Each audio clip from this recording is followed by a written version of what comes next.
अस्सलाम वालेकुम। उम्मीद करता हूँ आप सब खैरियत से होंगे। इंशाल्लाह आज की इस वीडियो में हम जो फेडरल गवर्नमेंट एजुकेशन इंस्टीट्यूशन की तरफ से जो ईएसटी के पास्ट पेपर्स हुए हैं, जो 2023 में पेपर हुआ था, उस पेपर को इंशाल्लाह इस वीडियो में डिस्कस करेंगे। तो इससे पहले हम एक वीडियो अपलोड कर चुके हैं जिसमें हम 2024 का जो पेपर है वो सारे का सारा हमने डिस्कस किया था। अगर वो वीडियो आपने नहीं देखी तो आपको यहाँ पे आई बटन में वो लिंक मिल जाएगा, इंशाल्लाह वहां पे आप क्लिक करके वो वीडियो देख सकते हैं। तो आज का जो लेक्चर है वो हम शुरू करते हैं। तो ये हमारे पास एक पास्ट पेपर की एक सीरीज चल रही है जिसमें हम जितने भी पास्ट पेपर हैं इंशाल्लाह पेपर की डेट से पहले पहले वो सारे के सारे पेपर जो हैं वो डिस्कस करेंगे। तो आज का जो की वीडियो है वो हम शुरू करते हैं। पहला क्वेश्चन दिया गया है, when Pakistan officially joined UNO, कि पाकिस्तान ने ऑफिशियली यूएनओ को कब ज्वाइन किया था। तो इसमें ऑप्शन जो दिए गए हैं 30 सितंबर 1947, 3 सितंबर 1947, 10 सितंबर 1947, 20 सितंबर 1947। तो ए ऑप्शन इसका करेक्ट आंसर है कि पाकिस्तान ने 30 सितंबर 1947 को जो यूएनओ है वो ज्वाइन की थी। अब यूएनओ से मुतालिक कुछ क्वेश्चन जो है वो पूछे जा सकते हैं कि जो यूएनओ है वो कब बनाएगी। तो वो आपने याद रखना है कि यूएनओ 1945 में बनाई गई थी। और सबसे पहले अगर ये पूछा जाए कि सबसे पहले जो यूएनओ है इसका नाम किसने तजवीज किया था, तो इसका नाम सबसे पहले एफ डी रोजवेल्ट जो थे, जो कि उस वक्त के अमेरिका के प्रेसिडेंट थे, उन्होंने ये जो नाम है ये तजवीज किया था। अब ये जो यूएनओ है ये 1945 में बनती है और इसके कितने ऑर्गन्स हैं, तो आपने याद रखना है कि जो यूएनओ है इसके 6 ऑर्गन्स हैं और इसमें एक सिक्योरिटी काउंसिल जो है वो भी इसका एक ऑर्गन है।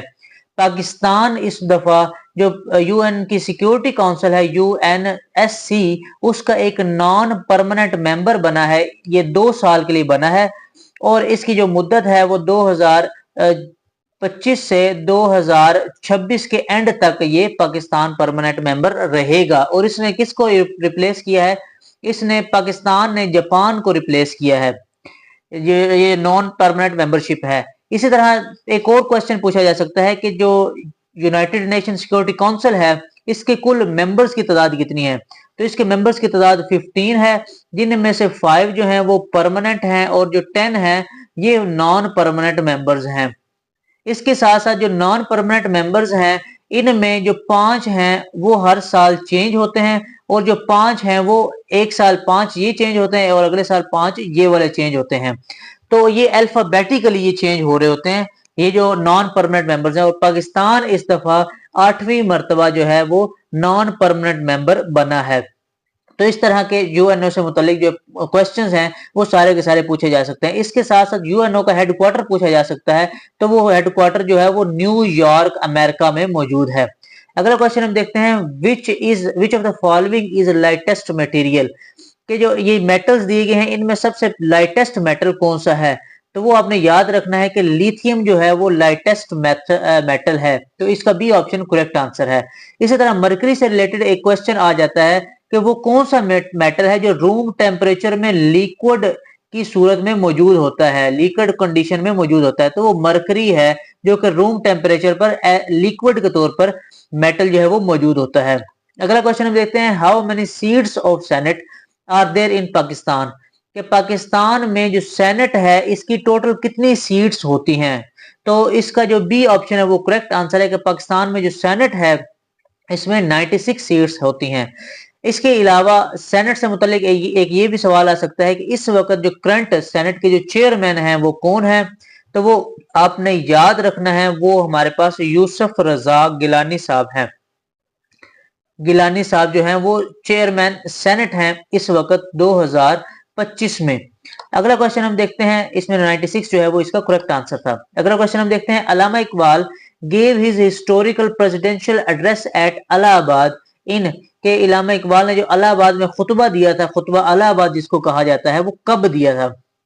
तो वो हम सबको पता है कि 1930 में अल्लामा इकबाल ने खुतबा इलाहाबाद दिया था।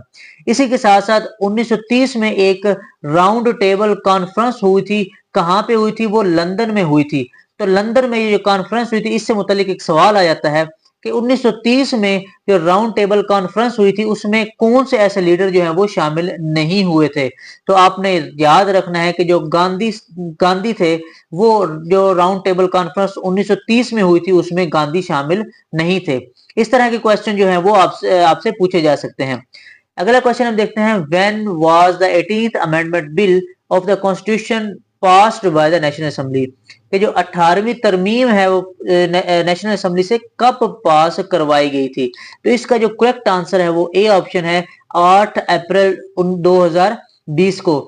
इसके अलावा एक और भी क्वेश्चन पूछा जा सकता है कि 7th एनएफसी जो अवार्ड है वो किस साल हुआ था। तो वो भी आपने याद रखना है कि वो 2010 में 7th एनएफसी अवार्ड हुए थे। अगला क्वेश्चन हम देखते हैं, it was raining heavily yesterday night.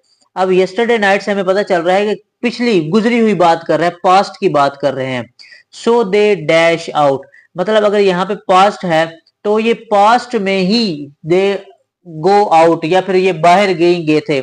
तो इसमें जो बी ऑप्शन जो ए ऑप्शन है वो बिल्कुल ठीक है, क्योंकि डिड नॉट गो लगा हुआ है। मतलब जहां पे डिड होगा वहां पे पहली फॉर्म आएगी, तो लिहाजा डिड नॉट गो जो है वो इसका करेक्ट आंसर है। मतलब पहले पास्ट की बात हुई है तो आगे भी हमने पास्ट की ही बात करनी है, तो लिहाजा इसका ए ऑप्शन करेक्ट आंसर होगा। आगे है, what is the average of the numbers, मतलब ये नंबर्स दिए गए हैं, इनकी एवरेज जो है वो हमने बतानी है। सबसे पहले तो नंबर हमने काउंट करने के, वो नंबर कितने हैं। तो नंबर हमारे पास 1 2 3 4 5 और टोटल हमारे पास कितने नंबर हैं, 6 नंबर हैं। अब उसके बाद जितने भी नंबर्स हैं इनको हमने सम करके ऊपर लिख लेना है। जैसे 5 और 5 10 होता है, 10 और 10 20, 20 और 4 24। अब ये हमारे पास एक फ्रैक्शन बन गई है, इसको सॉल्व करेंगे तो हमारे पास क्या आएगा, एवरेज आ जाएगा इन सारे नंबर्स का। तो वो हमारे पास आंसर आता है 4। तो लिहाजा सी ऑप्शन जो है वो इसका करेक्ट आंसर है। अगला क्वेश्चन हम देखते हैं, who is the current speaker of national assembly of Pakistan, कि पाकिस्तान की नेशनल असेंबली के अभी के स्पीकर जो है वो कौन है। तो वो आपने याद रखना है कि वो सरदार अयाज सादिक साहब जो हैं वो करंट स्पीकर है नेशनल असेंबली के। अगला क्वेश्चन है, on which date Imran Khan unveiled a new political map of Pakistan which also include occupied Kashmir, कि पाकिस्तान का जो नया पॉलिटिकल मैप है वो इमरान खान साहब ने कब जो है अनवील किया था। तो वो आपने याद रखना है 4 अगस्त 2010 में इमरान खान ने वो अनवील किया था। ये 2010 नहीं है, 2020 है, कि 4 अप्रैल 2020 में इमरान खान ने ये जो पाकिस्तान का न्यू पॉलिटिकल मैप है वो अनवील किया था। अगला क्वेश्चन हम देखते हैं, in project based learning student engage in projects that require them to, कि जो प्रोजेक्ट बेस्ड लर्निंग होती है इसमें जो स्टूडेंट्स हैं इनको प्रोजेक्ट्स दिए जाते हैं और इनसे क्या रिक्वायर किया जाता है, इनसे रिक्वायर ये किया जाता है कि ये एक्टिवली इन्वेस्टिगेट करें उस टॉपिक को और फिर उससे मुतालिक जो प्रॉब्लम्स हैं उनको सॉल्व करें। मतलब उनको एक प्रोजेक्ट दिया जाता है और उस प्रोजेक्ट से मुतालिक आप जो स्टूडेंट है उससे ये एक्सपेक्ट किया जाता है कि वो इनको इन्वेस्टिगेट करेंगे, अच्छी तरह उनकी छानबीन करेंगे और फिर जो प्रॉब्लम है उसको सॉल्व करेंगे। तो सी ऑप्शन इसका करेक्ट आंसर है। अगला क्वेश्चन हम देखते हैं, what is the key principle behind the flipped classroom model, कि जो फ्लिप्ड क्लासरूम मॉडल है वो क्या होता है। तो फ्लिप्ड क्लासरूम में जो मॉडल है वो ये होता है कि जो टीचर है, मतलब जो हमारे पास लेक्चर्स हैं वो घर पे डिलीवर हों और जो एक्टिविटीज हैं वो क्लास में की जाए। मतलब एक रिकॉर्डेड लेक्चर्स हैं वो बच्चे को दे दिए जाए और वो बच्चा जो है वो घर पे वो लेक्चर सुन सकता है आराम सुकून से। लेकिन जो एक्टिविटीज होंगी उनके मुतालिक वो उस बच्चे ने क्लास में, उस जो क्लास का मखसूस टाइम है उस मखसूस टाइम में उसने परफॉर्म करनी है। तो ए ऑप्शन इसका करेक्ट आंसर है। आगे हम देखते हैं कि विच pedagogical approach emphasizes developing students emotional intelligence and social skills, कि जो बच्चे की जो सोशल स्किल्स हैं और इमोशनल इंटेलिजेंस है उसको कौन सा ऐसा अप्रोच है जो कि उस पर जोर देती है। तो जैसे सोशल स्किल्स की बात हुई है तो आपने सोशल इमोशनल लर्निंग जो है इसको आपने याद रखना है कि जिसमें सोशल भी है और इमोशनल लर्निंग भी है। ये जो मॉड्यूल है ये उसको उस अप्रोच को एम्फिसाइज करता है। तो सी ऑप्शन इसका करेक्ट आंसर है। अगला क्वेश्चन हम देखते हैं, which model of learning combines in-person instructions with online और digital components, कि ऑनलाइन या डिजिटल कंपोनेंट्स के साथ जो कंबाइन करती है इन पर्सन इंस्ट्रक्शंस, मतलब जैसे मैं आपको ये पढ़ा रहा हूं, इसके साथ साथ अगर मैं आपको फिजिकल भी कोई एक्टिविटी जो है आपके साथ बैठकर आपको परफॉर्म करवाऊं, तो उस लर्निंग मॉड्यूल को क्या कहेंगे? उसको कहेंगे ब्लेंडेड लर्निंग। तो ए ऑप्शन इसका करेक्ट आंसर है। अगला क्वेश्चन हम देखते हैं, which type of assessment provides ongoing feedback to improve student learning, कि वो कौन सी ऐसी असेसमेंट है जिसमें हम ऑन गोइंग फीडबैक लेते हैं बच्चे की लर्निंग को इम्प्रूव करने के लिए? तो वो हमारे पास फॉर्मेटिव असेसमेंट होती है, कि हम जो बच्चा है उसकी असेसमेंट, उससे फीडबैक लेते हैं कि वो जो हमारी टीचिंग है उसके बारे में क्या कहता है, मतलब उससे इंफॉर्मेशन लेती हैं। तो उस इंफॉर्मेशन के हिसाब से हम फॉर्मेट होके, मतलब उससे आगाही के साथ उसकी असेसमेंट करते हैं, तो इसको फॉर्मेटिव असेसमेंट कहा जाता है। अगला क्वेश्चन है, what is the primary goal of effective classroom management, कि जो क्लासरूम की मैनेजमेंट है वो एक अच्छे तरीके से हो, इसका प्राइमरी गोल क्या है? इसका प्राइमरी गोल यही है, to create a safe, positive and conducive learning environment, के बच्चे के लिए अच्छा, पॉजिटिव और सेफ इन्वायरमेंट क्रिएट करना, ये इसका प्राइमरी गोल है। अगला क्वेश्चन हम देखते हैं, which classroom management technique involves dividing student into small groups to complete a task, के जो बच्चे हैं उनको छोटे छोटे ग्रुप्स में डिवाइड कर देना, ये कौन सी टेक्निक जो है वो कहलाती है? इसको कहा जाता है कोऑपरेटिव लर्निंग, के जो बच्चे हैं वो एक दूसरे के साथ जो ग्रुप है उसमें कोऑपरेट करें, और कोऑपरेट करने के साथ जो प्रॉब्लम है उनको सॉल्व करें। तो लिहाजा सी ऑप्शन इसका करेक्ट आंसर है, कोऑपरेटिव लर्निंग। अगला क्वेश्चन हम देखते हैं, the national standards that outline learning expectations for students are called, कि जो नेशनल स्टैंडर्ड्स बनाए जाते हैं जो कि बच्चे की जो लर्निंग है उसके एक्सपेक्टेशंस को देखते हुए, तो उसको क्या कहा जाता है? उसको कहा जाता है स्टैंडर्ड्स, कि वो एक खास स्टैंडर्ड्स होते हैं जिनके हिसाब से बच्चे को तालीम दी जाती है, जो कि नेशनल, मतलब एक मुल्क की तरफ से, मतलब जो रियासत है उसकी तरफ से बनाए जाते हैं। तो स्टैंडर्ड इसका करेक्ट आंसर है। अगला क्वेश्चन हम देखते हैं, what instructional strategy encourages students to analyse information and draw conclusion, कि कौन सी ऐसी स्ट्रेटजी है जिसमें जो बच्चा है वो सबसे पहले इंफॉर्मेशन को एनालाइज करता है और फिर उस हिसाब से कंक्लूजन्स ड्रा करता है? क्या वो लेक्चर होते हैं, ग्रुप डिस्कशंस होती हैं, डायरेक्ट इंस्ट्रक्शंस होती हैं, या फिर इंक्वायरी बेस्ड लर्निंग होती है? तो ये जो हमारे पास क्वेश्चन है, इसका जो डी ऑप्शन है वो बिल्कुल ठीक है, कि बच्चे की जो इंक्वायरी बेस्ड लर्निंग होती है, इसमें जो बच्चा है वो सबसे पहले इंक्वायर करता है, मतलब वो एनालाइज करता है, उसके बाद फिर उसके हिसाब से जो कंक्लूजन है वो ड्रा करता है। तो डी ऑप्शन इसका करेक्ट आंसर है। अगला क्वेश्चन हम देखते हैं, which theory of cognitive development emphasises the role of social interaction and play in learning, के कौन सी ऐसी कॉग्निटिव डेवलपमेंट है जो कि एम्फसाइज करती है, जोर देती है role of social interaction and play in learning? तो ये ए ऑप्शन इसका बिल्कुल ठीक है, कि socio cultural learning by Vygotsky. तो ये इसका ए ऑप्शन बिल्कुल करेक्ट आंसर है। अगला क्वेश्चन हम देखते हैं, what is the following expresses the area of circle, हमने जो सर्कल है उसका एरिया फाइंड करना है। उसके बाद वो कहता है कि सी की टर्म में उसका सर्कमस्टांस दिया गया है। जो अगर ये सर्कमस्टांस नहीं है, सर्कमफेरेंस होना है, तो सर्कमफेरेंस अगर उसने दिया है तो सर्कमफेरेंस का फार्मूला होता है C is equal to 2πr। ये किसका सर्कमफेरेंस होता है? ये सर्कल का सर्कमफेरेंस होता है। यहां से अगर मैं r की वैल्यू निकाल लूं तो r इज इक्वल टू हो जाएगा, r इज इक्वल टू हमारे पास होगा C/2π। अब हमें जो एरिया है इसका फार्मूला पता है, वो होता है A is equal to pi r square. अब ये जो r है इसकी वैल्यू मैं यहाँ पे पुट करता हूं, तो वो हमारे पास होगा A is equal to pi into C/2π whole का स्क्वायर। तो ये हमारे पास हमारे पास अगर मैं वैल्यू पुट करता हूं तो वो हमारे पास ये वैल्यू बनती है। अगर मैं यहाँ पे देखूं तो ये मेरे पास बनेगा पाई इंटू सी स्क्वायर ओवर 4π स्क्वायर। अब ये जो एक पाई है वो एक पाई से कट जाएगी और ये हमारे पास बनेगा सी का स्क्वायर डिवाइडेड बाय 4π। तो तो ये इसका करेक्ट आंसर जो है वो डी ऑप्शन होगा, ये सी स्क्वायर बाय 4 पाई इसका करेक्ट आंसर होगा।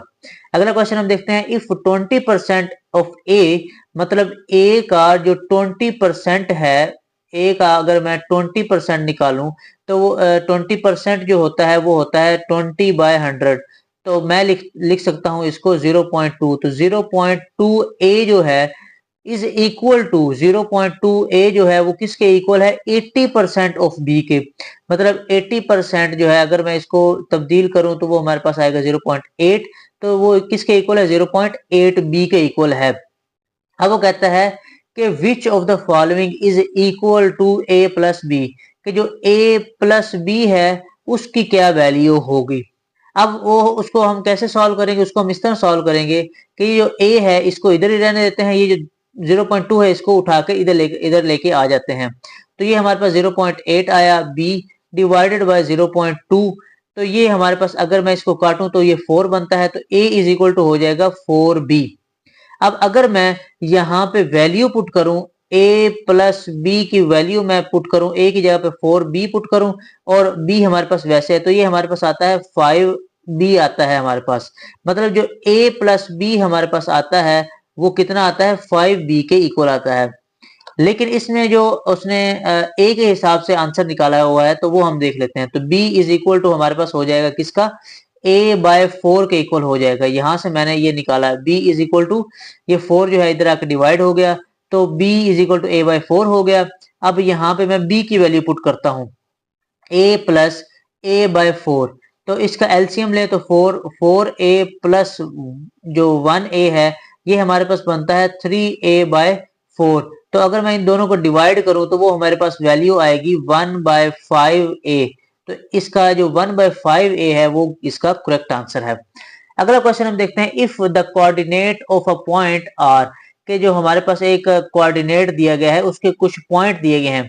अब अगर इस तरह कोई क्वेश्चन आ जाता है तो उसको आपने सॉल्व इस तरह करना है, जो पहली वैल्यू है वो आपने x में देखनी है और दूसरी वैल्यू y में देखनी है। मतलब ये x एक्सिस है और ये y एक्सिस है। पहली वैल्यू आपने इस लाइन के हिसाब से चेक करनी है, उसके बाद अगली वैल्यू आपने इस लाइन के हिसाब से चेक करनी है। पहले वो कहता है -5, तो ये अगर 0 है इस तरफ पॉजिटिव होगा, इस तरफ नेगेटिव होगा। तो ये -5 इस तरफ होगा, मतलब -1 -2 -3 -4 और -5 यहाँ पे कहीं पे वो आएगा। उसके बाद जो 0 है, मतलब हमने y पे 0 जाना है, मतलब ऊपर और नीचे 0 जाना है, तो हमारा किस पे लाई करेगा, तो वो x एक्सिस जो है उसके ऊपर ये पॉइंट जो है वो लाई करेगा। तो इस तरह हमने ये चेक करना होता है। मतलब अगर इसके अलावा कोई और वैल्यू आ जाती, मतलब आती 2 और 3, तो हमने सबसे पहले x एक्सिस पे 2 हमने वैल्यू चेक करनी थी, तो 1 एंड 2। उसके बाद y एक्सिस पे हमने 3 वैल्यू चेक करनी थी। यहां से ऊपर हमने 1, ये 1 आ गया, उसके बाद 2, उसके बाद हमारे पास ये 3। तो यहाँ पे ये पॉइंट आना था 2 एंड 3। तो इस तरह करके हमने ग्राफ्स के जो पॉइंट्स हैं वो हमने बताने होते हैं कि कहाँ पे लाई कर रहे हैं। तो इसका जो क्वेश्चन का आंसर था वो x एक्सिस करेक्ट आंसर था। अगला क्वेश्चन हम देखते हैं, the range of probability of each event lies between, कि जो प्रोबेबिलिटी है वो किसके दरमियान लाई कर रही होती है।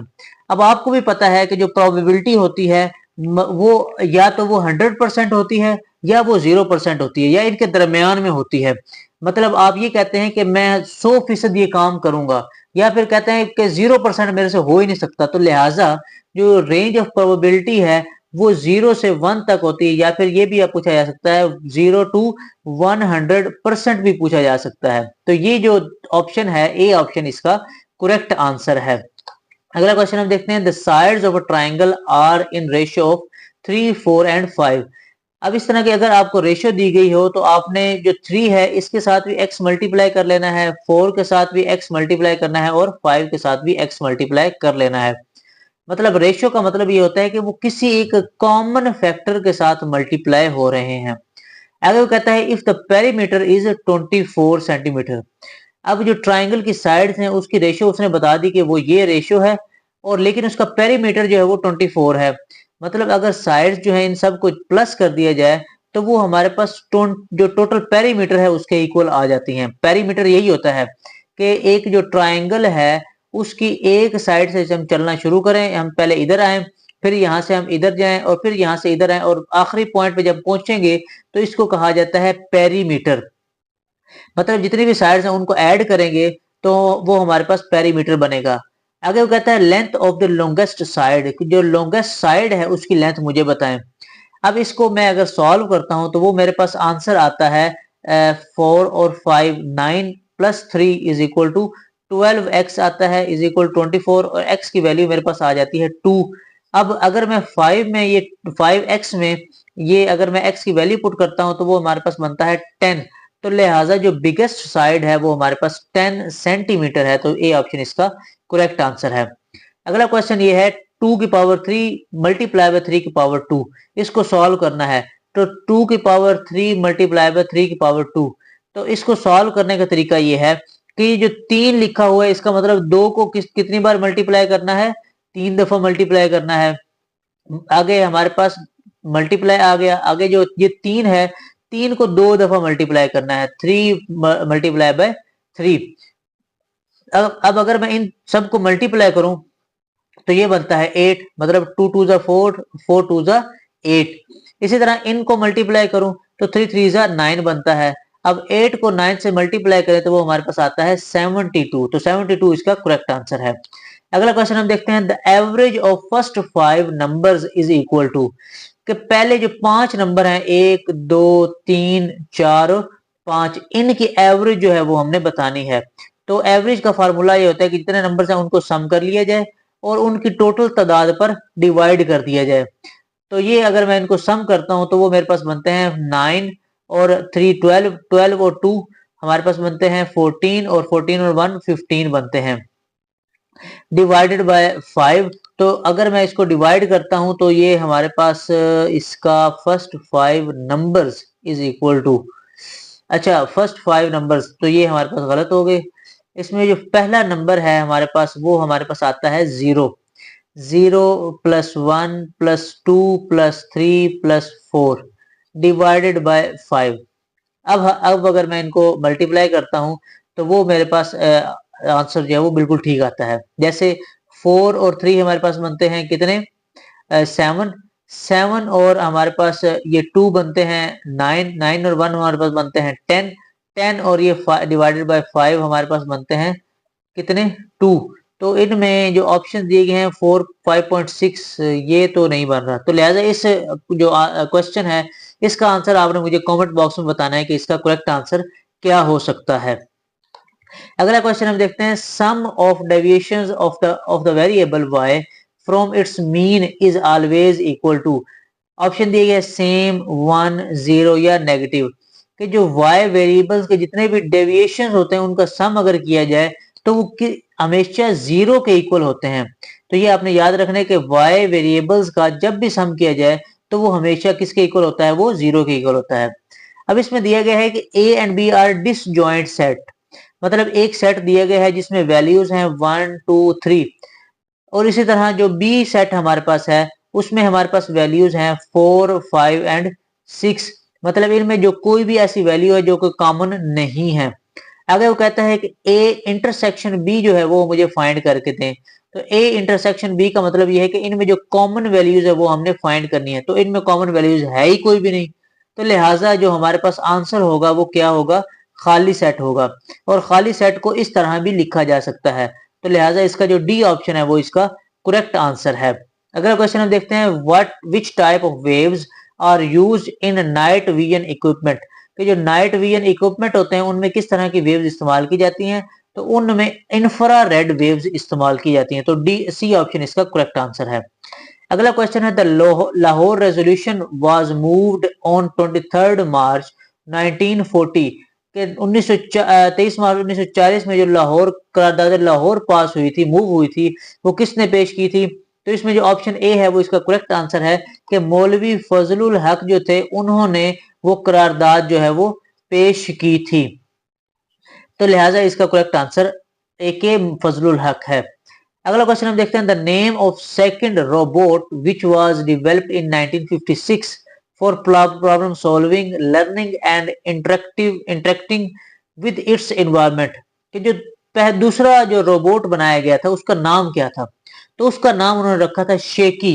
तो बी ऑप्शन इसका करेक्ट आंसर था। अगला क्वेश्चन हम देखते हैं, which algorithm is used in artificial intelligence.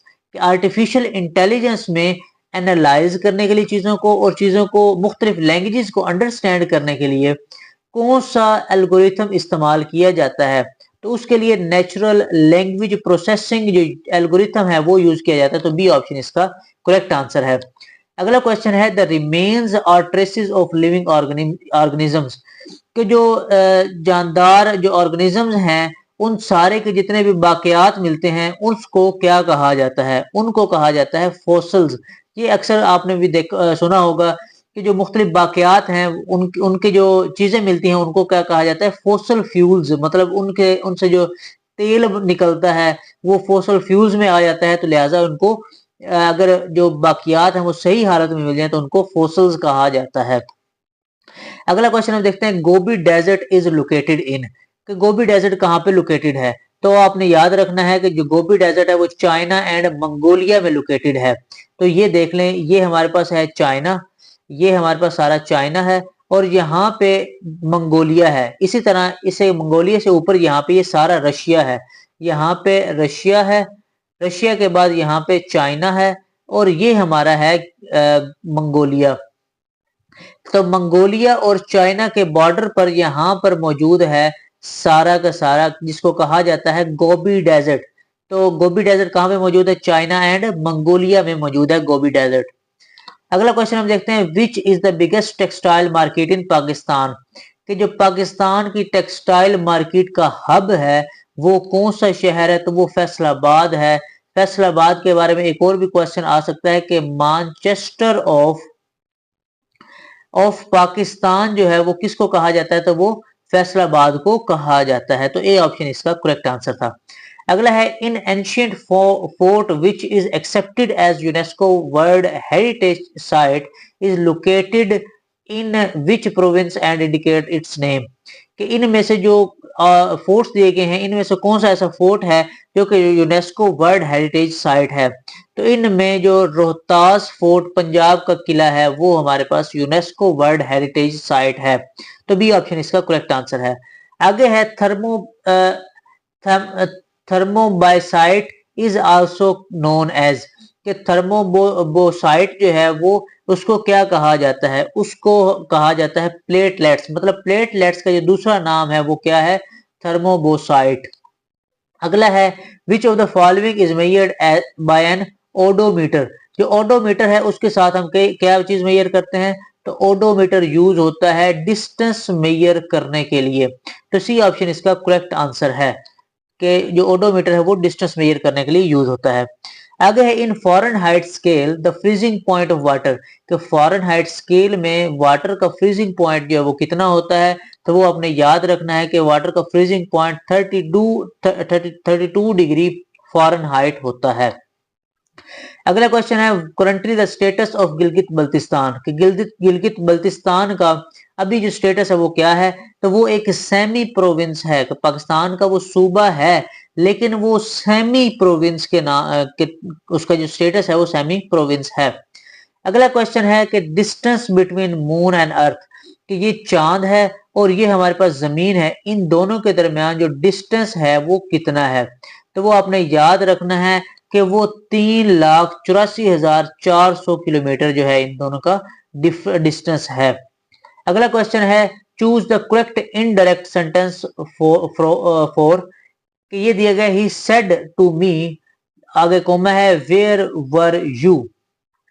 अब इसको हमने जब अगर हम इसको इनडायरेक्ट में चेंज करें तो वो हम चेंज करेंगे, ही आस्क्ड मी, ये क्वेश्चन मार्क है तो इसलिए आएगा asked, he asked me where I was.